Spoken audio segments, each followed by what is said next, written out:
Personality is the most important.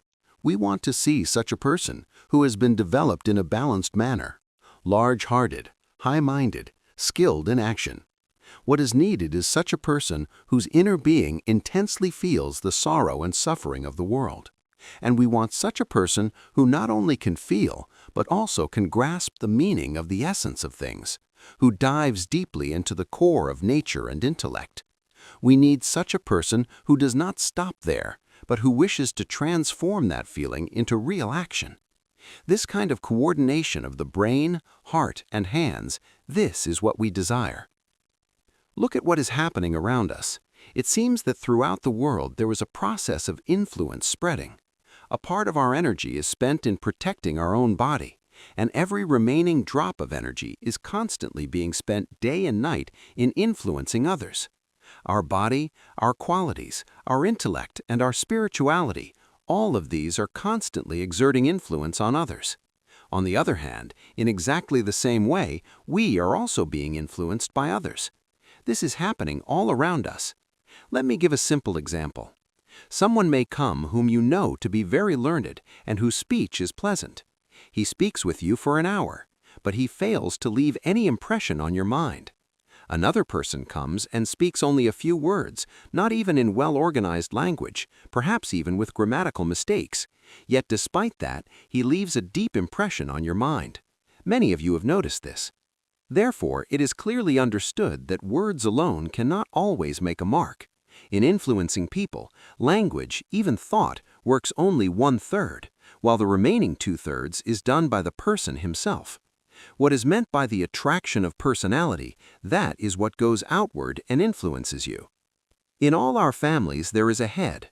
It is seen that some among them succeed in this role, while others do not. Why? For our failures, we blame other members of the family.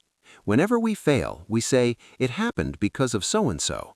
At the time of failure, no one wants to admit his own fault or weakness. Everyone wants to show himself as faultless and puts the blame on someone else or on something else, or else on fate. When heads of families fail, they should raise the question within their own minds, why is it that some people manage their households very well while others cannot? It will be seen that everything depends on the individual. The cause of difference is the person himself, his presence or his personality. When we think of the great leaders of humanity, we shall always see that it was because of their personality that they became leaders. Consider the great writers and great thinkers of the past. To speak the truth, how many original thoughts did they really produce? Think of all that the old leaders of humanity have written down. Take each of their books and evaluate its worth. The number of truly original and pure thoughts that have arisen in the world till today is very small. Read the thoughts they have recorded for us. The authors may not appear to be extraordinary men from their writings alone, yet it is well known that in their lifetime they were indeed great men. How did they become so great? They did not become great merely because of their thoughts, their books, or their speeches. Besides these, there was something more, which is no longer present. That was their personality.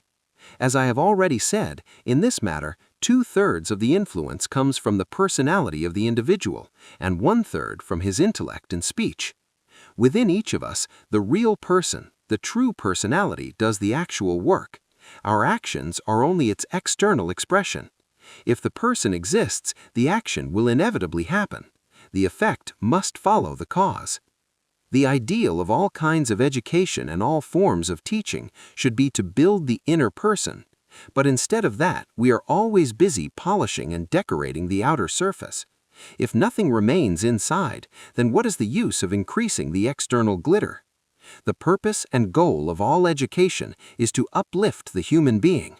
A person who can influence others can cast a kind of magical spell upon people of similar nature. He becomes like a reservoir of power. Once such a person is created, he becomes capable of doing whatever he wishes. Whatever field such a personality engages in, he will make it successful.